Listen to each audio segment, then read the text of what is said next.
কি বেদাতীদের পদ্ধতি চলবে।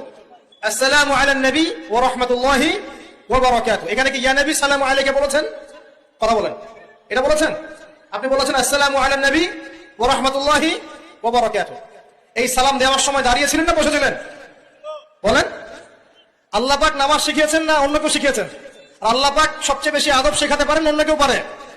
তাহলে আল্লাহর দেওয়ার সিস্টেমের মধ্যে কোনো বেয়াদবি থাকবে? এখন যদি আমি বলি যে বসে কেন সালাম দিলা, বেয়াদবি করেছো? আমার যুবক ঘরে ঘরে গিয়ে, আজকে আপনাদের এলাকায় এলাকায় গিয়ে এত দূর থেকে এসে এই মেসেজ মুসলিম যুবকের অন্তরে দিয়ে যেতে চাচ্ছি। রাসূলের পাককেও বলছি, ইয়া রাসূলুল্লাহ, আপনি সাক্ষী হয়ে যান আপনার এই মোহাব্বতের আলো যুব সমাজের অন্তরে ঢুকানোর জন্য, যাতে যুবক ভদ্র হয়, নম্র হয়, সহনশীল হয়, উদার হয়, এশকে রাসূলের মধ্যে ফানা হয়ে যায়। যুবক থেকে যেন নামাজ না ছুটে, সাদকা না ছুটে, ভদ্রতা না ছুটে, শুধু এই কারণে। কিন্তু এই মোহাব্বত যুবকের অন্তর থেকে বের করে নেওয়ার ষড়যন্ত্র হচ্ছে। আপনারা বুঝতে পেরেছেন? শুধু কি তাই? আর কি দেখেছো? পুরো মজলিসের মধ্যে নীরবতা। তারা সাহাবায়ে কেরামের আদবের মাজহার বহিঃপ্রকাশ। কর কি দেখলাম?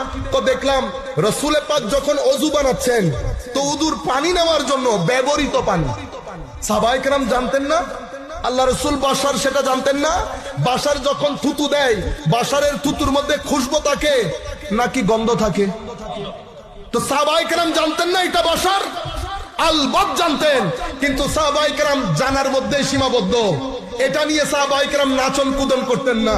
যেটার উপর সাহাবায়ে কেরাম ফানা ছিলেন সেটা হচ্ছে নূরানিয়তে মুস্তাফা।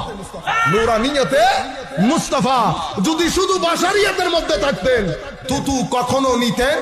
আমি আমার আওয়াজ আমি জানি অনেকে আপনারা শুনছেন, আমি অনেক নগণ্য, কিছু জানি না আপনাদের তুলনায়, আপনারা বড় আলেম। আমি শুধু আপনাদের দিলের দরকার, দিলের মধ্যে একটা আওয়াজ তুলতে চাই। আজকে ঘরের মধ্যে গিয়ে হাদিস শরীফগুলা খুলবেন, খুলে আপনারা নিজেরা পড়বেন। ইমাম বুখারী, ইমাম মুসলিম, সিহাসিত্তার ইমাম, অন্যান্য হাদিস গ্রন্থের ইমাম এটা হাদিসগুলার রচনা করেছে। এতটুকুন আপনাদের কদমে আমি আরজি দেব, হাদিস না পড়েন অন্তত ইমাম বুখারী এবং মুসলিম চ্যাপ্টার করার সময় সূচিপত্র লিখে না, সূচিপত্র কি আন্দাজে লিখেছে? এটা আমার নবীর শরীর মুবারকের সুগন্ধির অধ্যায়, এটা আমার নবীর হাত মুবারকের বরকতের অধ্যায়, এটা আমার নবী। আপনি দেখতেছেন কি আন্দাজে চ্যাপ্টার কায়েম করেছে। আমি শুধু এতটুকুন বলছি, এরা আমাদের ভাই, এরা আমাদের ছেলে, এদেরকে আপনারা ওই তালিম দিয়ে উগ্রবাদিতার দিকে ঠেলে দেবে না। বাংলাদেশ 18-20 কোটির দেশ, আমরা উগ্রবাদিতা ডাইজেস্ট করতে পারবো না।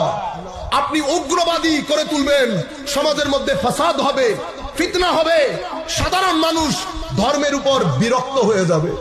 অলরেডি আমার ছেলেরা বিশ্ববিদ্যালয়ে যাওয়ার পরে আপনাদের এই ফিতনা ফাসাদের কারণে বিরক্তির চরম শিখরে পৌঁছাচ্ছে।